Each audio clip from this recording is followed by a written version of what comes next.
Alrighty. Hello. Oh, you're going to do better than that. I can't hear you. Hello. Hey, okay. I'm Kevin Beamers. I'm from Strandlooper Animation, and it's a... the reason for the animation, that's still sticking on the end of there on purpose. We started off as an animation company about, let's say, 6 years ago. Started off in children's TV. Started to put together this show right here. This is Lifeboat Luke, and it was a water safety show for 4 to 7-year-olds, 5-minute shows, 52 episodes, done in the traditional model of how animation is done. Once we completed that, we sort of thought, well, where are we gonna go next? And the idea came about the same time that mobiles were starting to get really fancy. The iPhone came out, and the NDA had just been lifted, and so people were starting to actually talk about how to code on the forums. Now, I should tell you a bit about myself. I started off in university as a programmer, and very soon realized that as interesting as programming could be, it wasn't as interesting of a job as I wanted to be. I wanted to get into something more creative, use characters, writing, animation, that sort of thing. Always been keen on cartoons. So over 10 years or so, I slowly dug my way out of the programmer hole. Pardon me to all the programmers, I don't mean it as a whole. But I got to the point where I was working for an animation company, and this was me scoring a win working on this show. And then we thought, well, maybe we should go into games and sort of shift the company focus. Does anyone here know how to program? And I sort of, yeah. No, I meant they asked me that. You can put your hands down, because I know all you guys do. No, so I stupidly put up my hand after leaving the programmer hole, and I got kicked back down into it. So we started working on this one down the end here, Hector Badge of Carnage. Has anyone heard of this? Oh, this is the best yet. Okay, good. This is a real win for me, because it's slowly been building up the numbers, and now people have actually heard of this thing. Hector Badge of Carnage did pretty well for itself on the App Store when episode 1 came out. It's a filthy, vulgar, suicidal, drunken cop who is living in this corrupt, crime-ridden town that took the great out of Britain. And basically what it is, I don't think you'll be too surprised to see that it's a throwback to the old LucasArts style, Sierra style, King's Quest, Police Quest, the point-and-click adventure. Point-and-click adventure was my glory days of gaming. You got your inventory, you got your characters, the wacky characters. Everything's about wit, and everything's about garnering favors off of other people through nefarious means. And the more obtuse it is, the better. That's kind of the way the point-and-click adventure moved, and it really created for itself.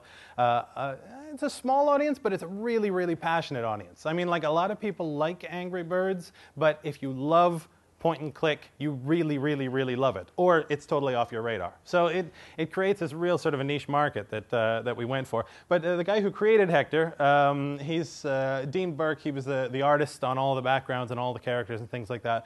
I was a programmer of the game engine, done in Objective-C from scratch, and then the two of us collaborated on the writing to get the thing off the ground. Now, very soon after the success of Hector 1, I was asked by Nick Lavelle, who's spoken at this conference several times before, who's kind of he collects data, and he collects all kinds of information on why some apps succeed and why some fail, and what techniques people used. And he asked me to do a guest post for his blog, and I was able to write about 1,500 words on how little I know about why Hector succeeded. It was this, it really did come down to, I haven't a bloody clue, because it was, we tried stuff and it worked, and we made the game until we thought it was at the right level. We're both fans, me and Dean were fans of the point and click, and we got it to the point where us as fans really enjoyed playing the game, and I still enjoy playing the game. So I sort of went through a bunch of points in order to just give him something to lay out, and it included things like negative marketing. Instead of marketing the app as this is the greatest app you'll ever play, which is a lot of people do, we broke the rules on that, and we said, it's all right. And so people got there, and I think the first words on the App Store, it says, "Listen up, meat sacks.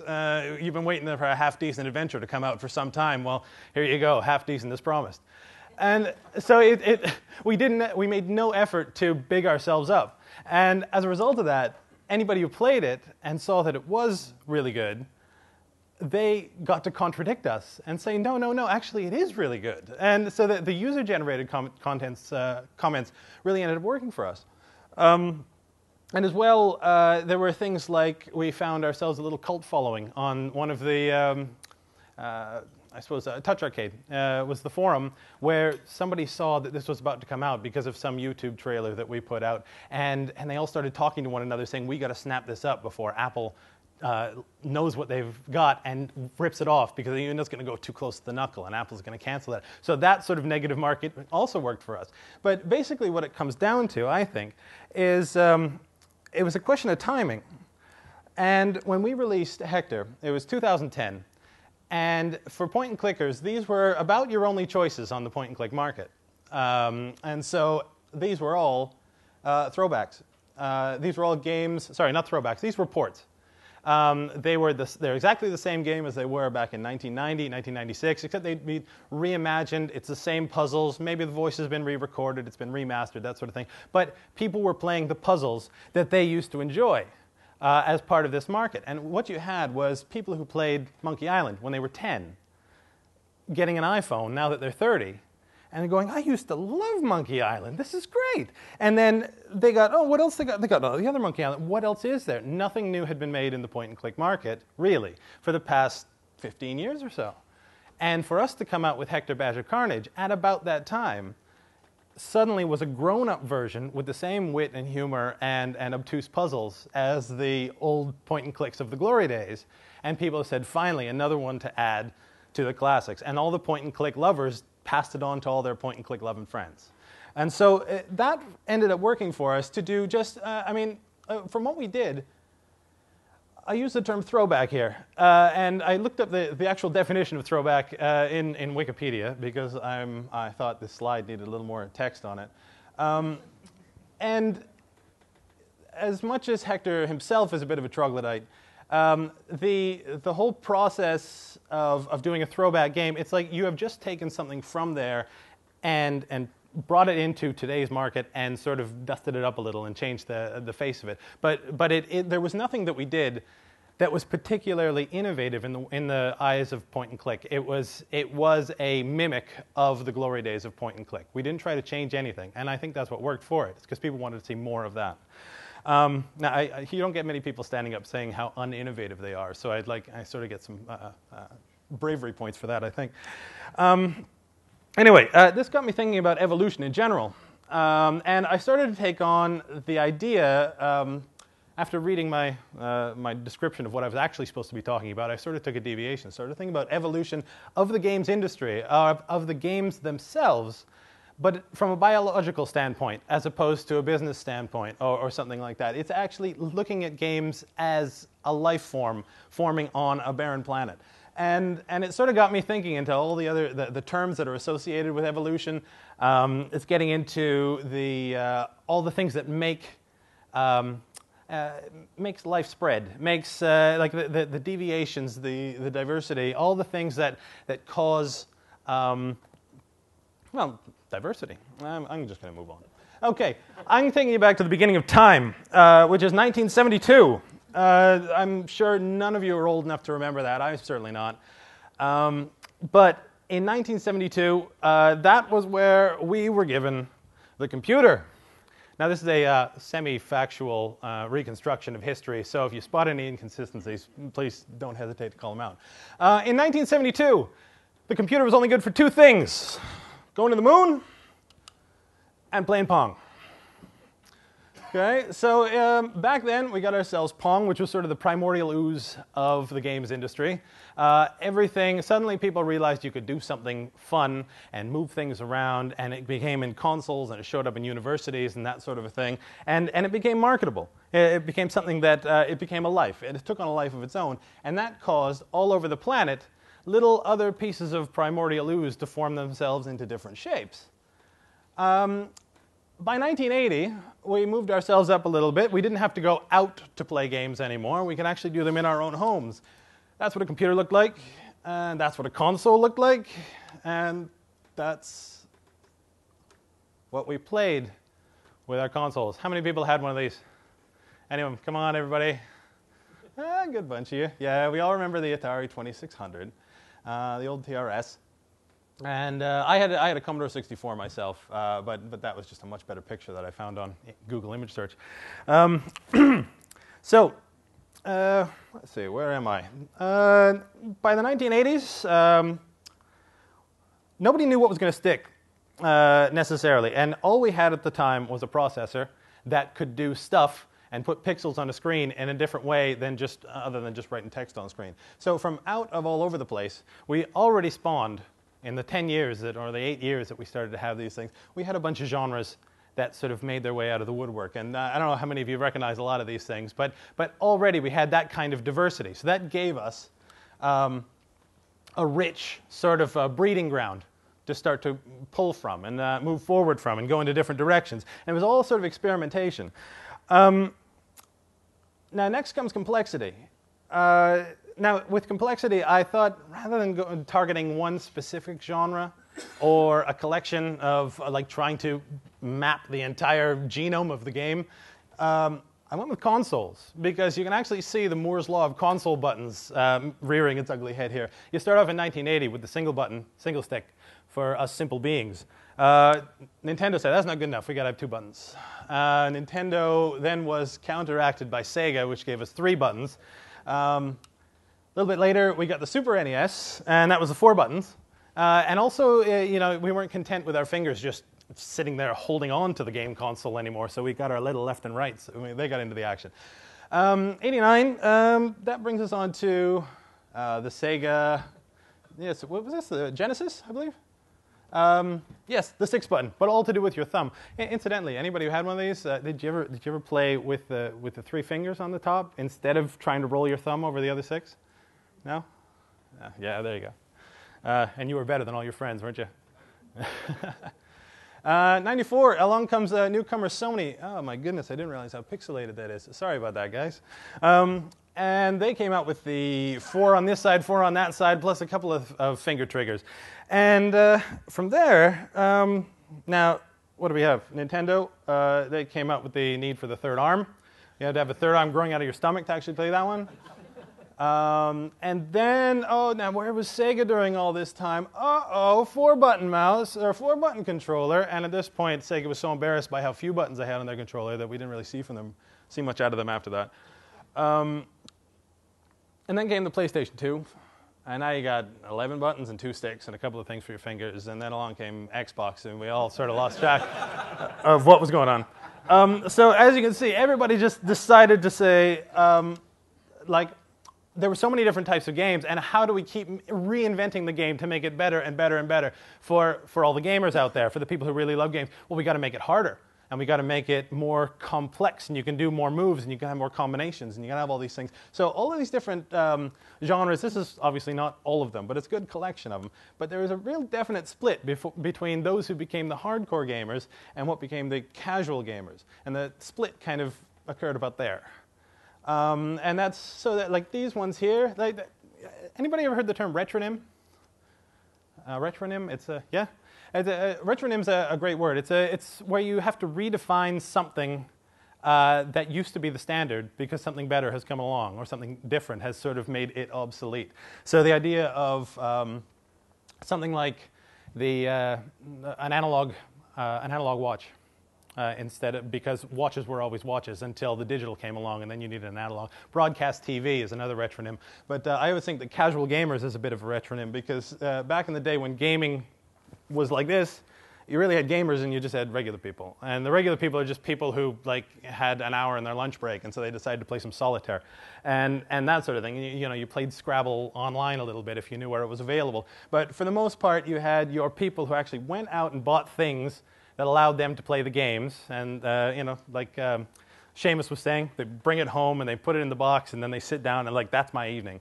And everyone else, this became the casual game market. Just the ones that are, you can dabble in, you can step in, step out.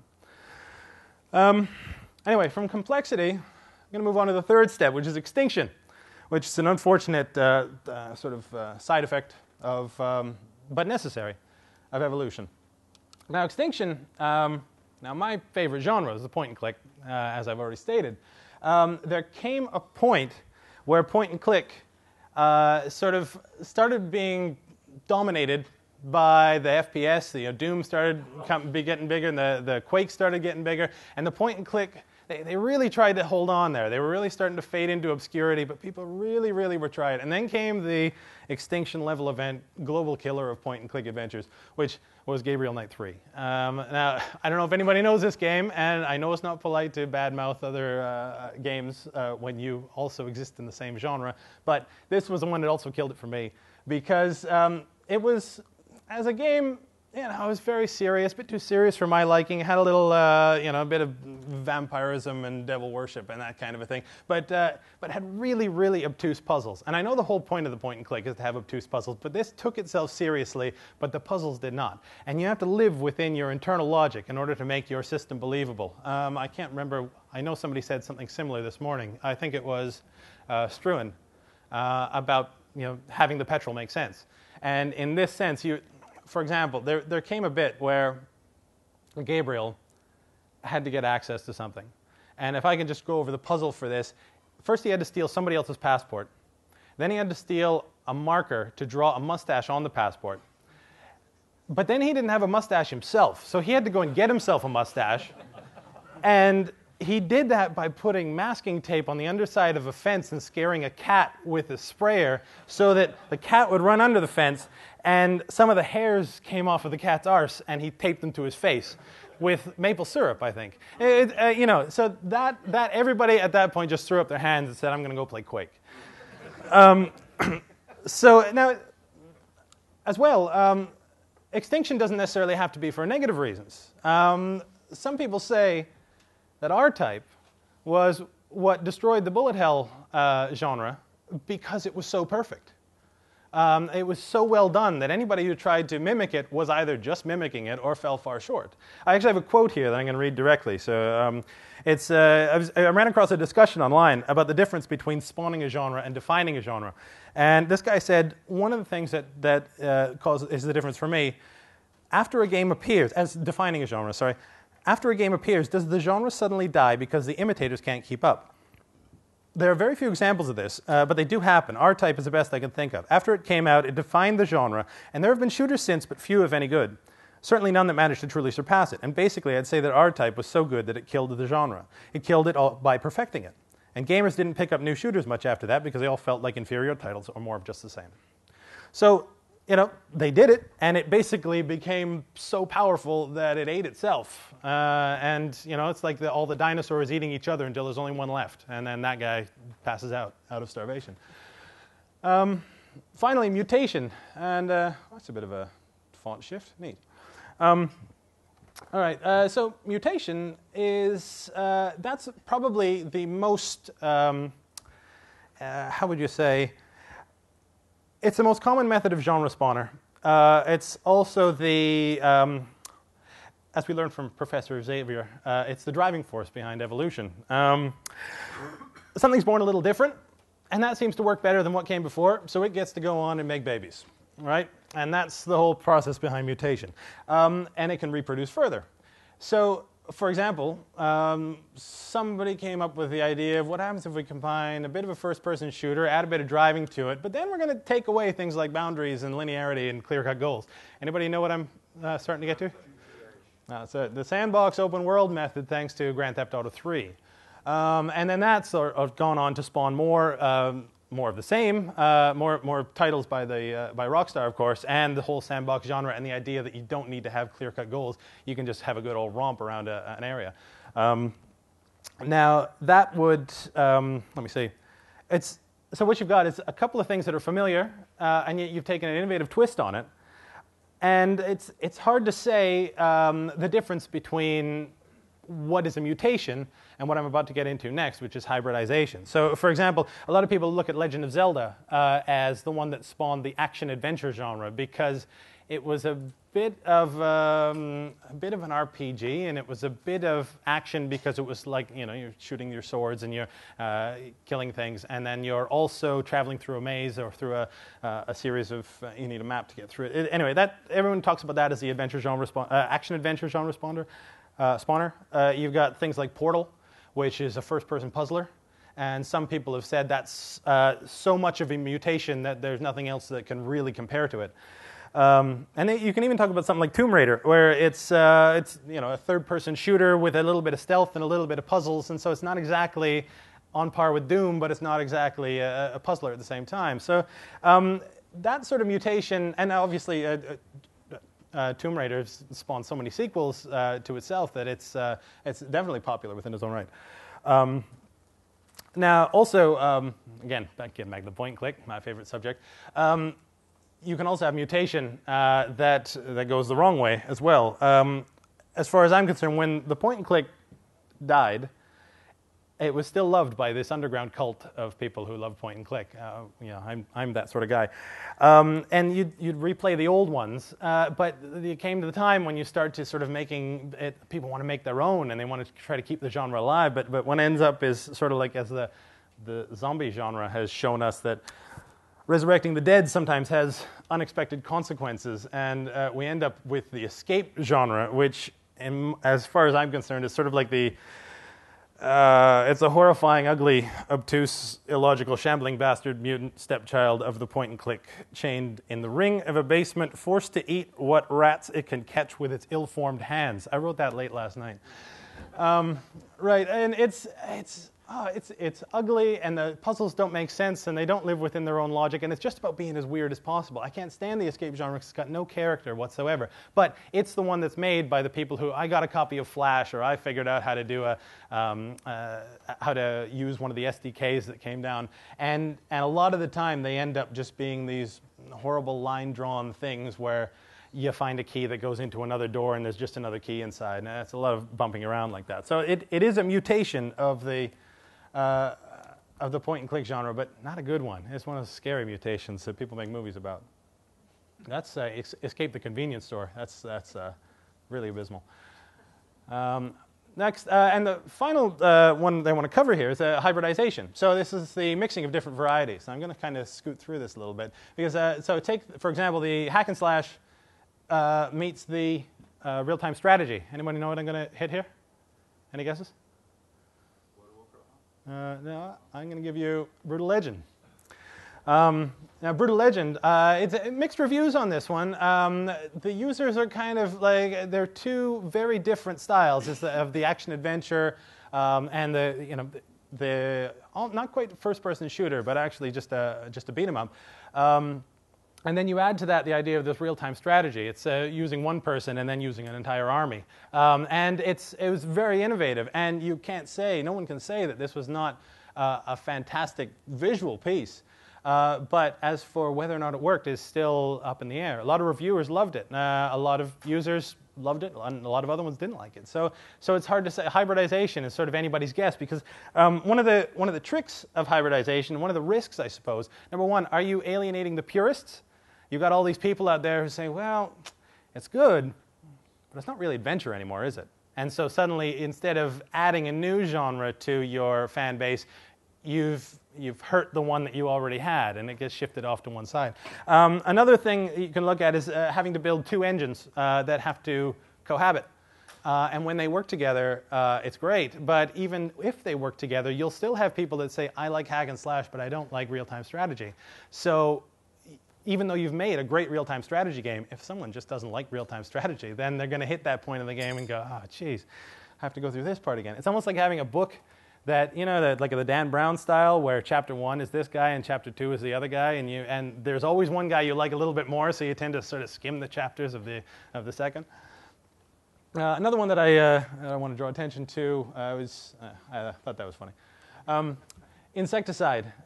This came out recently, and this is a point-and-click meets first-person shooter. That's her. This is Chris Liss, the bug cop, who was running around solving a problem in Bugtropolis. Something about people stealing cola or something like that. Anyway, it was really well produced, and I actually enjoyed the thing. But it's sort of looked at by a lot of people as, it was one of those, this part's good, that part isn't. It was really split. And the split came from the fact that the game, you played an action level, finished the action level, and then you stopped for a loading screen. And then it loaded up the adventure level. So you've arrived at you've shot a bunch of people through the streets, you arrived at your destination, and then you've loaded up the part where you just walk around and talk to people. And the difference in speed and the difference in timing there were these clear breaks where you could very easily just put it off to the side and then keep playing it. And as well, I got to say, as a point-and-click man myself, the puzzles in this were very sort of they didn't suit the internal logic that they should have set out for itself. For example, at one point you need to, before you're allowed to go back on the street, you need to collect all the pieces of paper you need to put up on the bulletin board. And after you've just come in from shooting hundreds of people, or hundreds of bugs, pardon me, on the streets of Bugtropolis, to have to come in and be told by your boss that you're going to need some little pieces of paper to put up on a board. And the way to get it from somebody is because he won't stand up and he's sitting on it, and you need to get him coffee so that when he drinks the coffee, he stands up and has a little coffee buzz, and then you can get the piece of paper. It didn't gel with the idea of just going around kicking everybody's ass on the screen before. So, it's a clever story, well produced, but for some reason this one just didn't work. So, anyway, now comes to the sort of point. That was just a lot of fun. About 1997, pardon me, we had a newcomer come up on the market, and that was this baby. Everybody recognize that one? I still have the same phone. Still working on it, still got tape on the back. I dropped it in the sea the other day. It took 2 days to dry out, but it's still working, and I cannot say the same for any one of your smartphones out there. This is Snake. By the way, has anybody ever had a perfect game of Snake? You know, where you filled up the entire screen so that there's nowhere else to move and you just end up running into yourself? No? Just me? Okay. Okay, 10 years later, we sort of came to fruition, and mobile gaming actually became something that was nice to look at and very smooth and very sleek. Your Nokia sort of built up your card games, and it was very, very casual, and lots of like press the 2, press the 8, press the 4, and that kind of thing, or your little joystick in the middle. But it didn't really come in to be like a really embraced form of gaming until the smartphone started to make the touch screen started to rear its head. And so suddenly we hit a plateau where the average human being is now carrying around a games console in their pocket. Pardon, forgive my use of the word console, but what I mean is a gaming machine. Certainly people could have had PSPs, and they could have had Game Boys and that sort of thing in the past, but the fact is those were people who liked games and went out and bought a games machine to put in their pocket on the other, with the Nokia on the other side.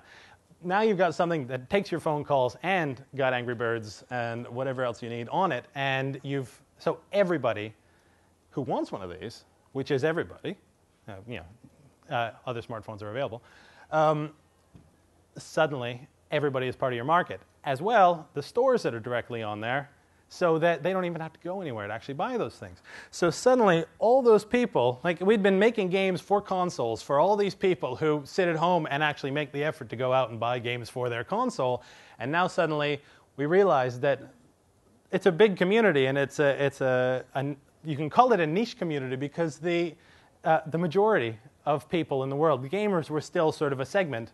And then there was everybody else. Like I said before, you have the gamers and you have everybody else. And nowadays, you've got everybody who is the potential to be a gamer, whether it be now casual or hardcore. So evolution, what's interesting about this is there's a bit of a regression that is starting to take place now.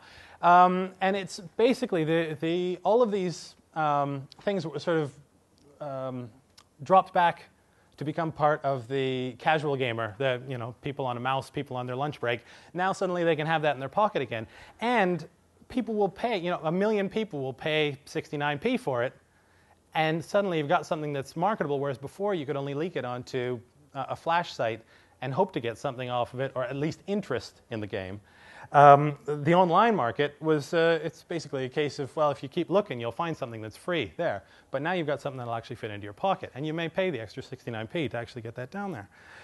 So, in a sense, everybody's got, you've got more regular people out there than gamers, which have now all joined the fray. Zillionaires are made from games in the gaming industry that the gaming industry had kind of sloughed off and sort of left for dead.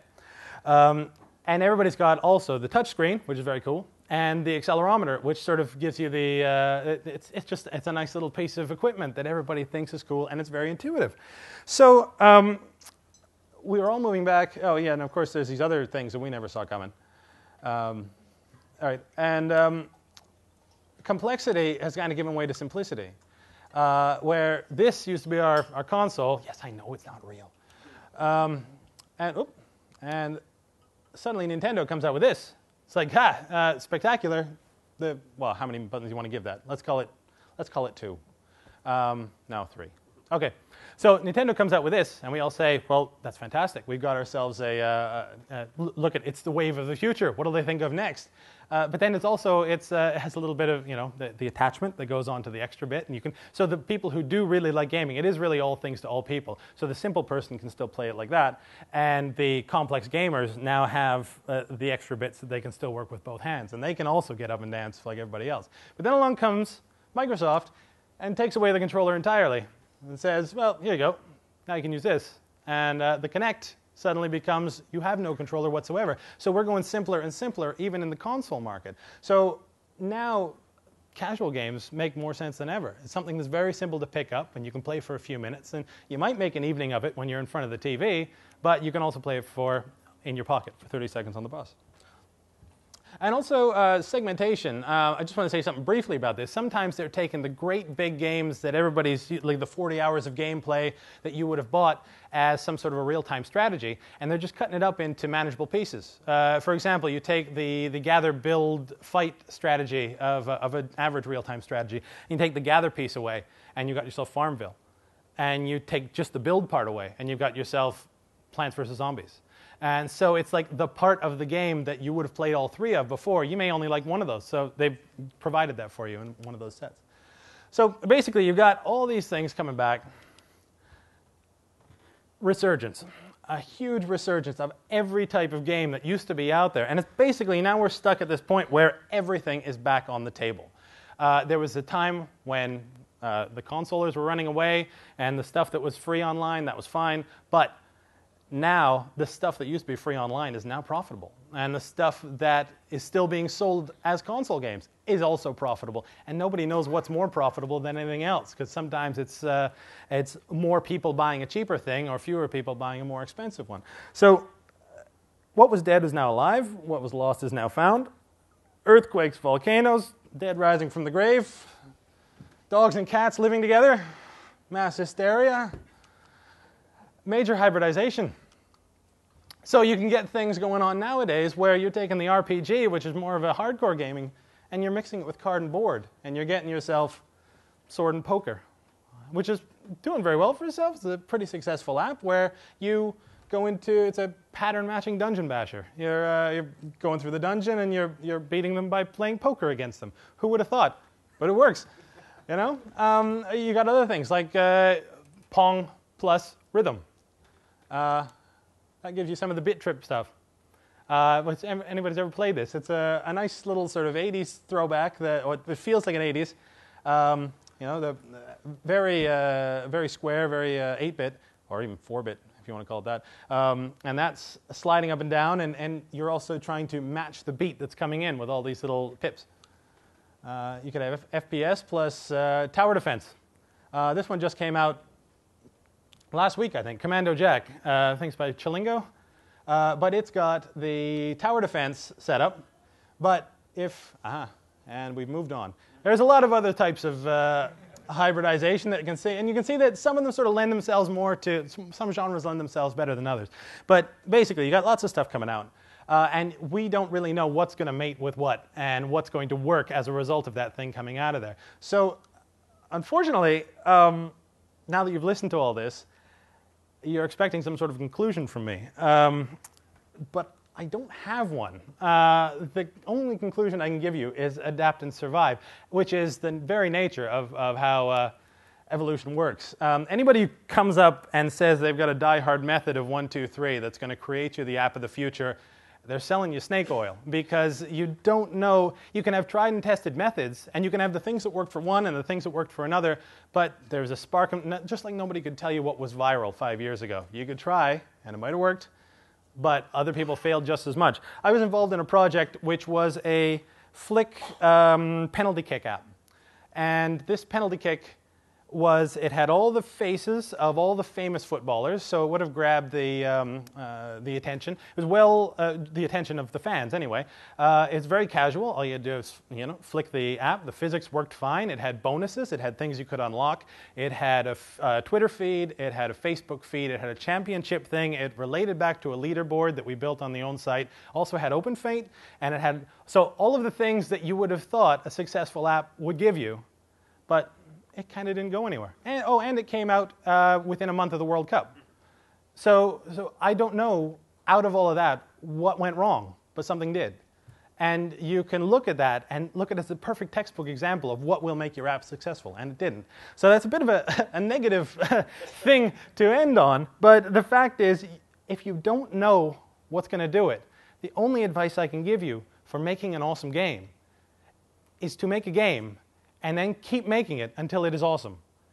And I know that sounds dead simple, but that is the only way. You will know at the point where you're playing it and you've looked at it for the past 6 months and you're smiling while you play it because it has finally reached awesomeity, and you're like, now is the time to release this thing.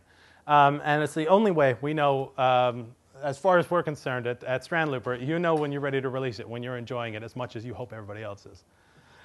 So, with a bit of a segue back to Strandlooper, I'd like to show you how we're adapting and surviving. Are you trying to kick me off the stage? Well, we're running a little short of time. Okay. I'll be very quick. Okay. Carrying on from the point-and-click adventure generation, we're trying to follow up Hector with this fellow right here. This is Trev Duvet and Thunder in Dawnford. It is a diesel-driven adventure of cargo haulage and conspiracy. He's a conspiracy theorist lorry driver who's ricocheting all over Britain in a madcap adventure trying to stop MI7 from, what are they doing? It's got aliens, it's got things, it's got, I don't even know what's going on in it, but it's awesome. We've got some great map stuff ready to go. And, what's interesting about it is we have adapted the driving. We want to do a bit of accelerometer driving, sort of a top-down GTA 1 style accelerometer driving. But and the reason for that is what we've realized with the point-and-click generation is its rigidity is rigidness? Yeah, whatever. You know what I mean. The fact that the point-and-click generation is rigid, that's what makes a good point-and-click. It's you don't have any loose ends. Everything ties together. The end comes around. The front comes around to the end again. And the problem with that is that it's not updatable and it's not quantifiable, and you can't award any sort of trophies or achievements other than just playing the game as the way you usually play it. So by adding a driving portion in, we also add some money. You make money by making deliveries. And by doing that, you can also solve problems in a bunch of different ways, such as it may be that you need to offer a bribe, or you need to buy somebody else's load from them, or you may need to actually access the virtual goods store to soup up your truck in order to solve one of the point-and-click puzzles that you would have solved in the olden days by just getting the thing that you needed and putting it in somewhere else. So it's a way of sort of adding a quantifiable point system and using achievements and leaderboards, incorporating that into the game, into the point-and-click genre. Secondly, the Sarush Conundrum. This is sort of a Broken Sword meets Brazil. And it's a bit of, well, it's obviously point-and-click based, but it's also going to have a bit of tower defense and a bit of sort of puzzler logic as you go into the neo-psychic mind of the austere fugitive who is fighting the moon Nazi from a 125-year-old Nazi on the far side of the moon. And finally, this is my favorite at the moment, Schrodinger's cat. That's I've been cooking this one up for about 10 years. And this one we're sort of developing on two fronts. It's a trans-dimensional superhero cat who goes into a box and has access to all different quantum worlds. And during so, he solves time crimes and gravity crimes and turns rooms on their heads and goes up against, I don't know, dodecapedal chrono octopus or something like that. There's all kinds of stuff going on, but it's all basically, you take Stephen Hawking, Brian Greene, Michio Kaku, read their books, and at the bit at the end where they go, we're really not sure what happens beyond this point. Schrodinger's cat knows what happens beyond that point. He is going to solve the mystery of the universe. He's a physically gifted yet mentally average cat. And so we hope people get a kick out of that one. And that's it. That's me. I'm finished. And that's my Twitter account over there. I'm really just latching onto Twitter recently, and I really don't get the point of it. So if more people mention me, and maybe I'll start to trend, and then I'll become like something that I really latch onto.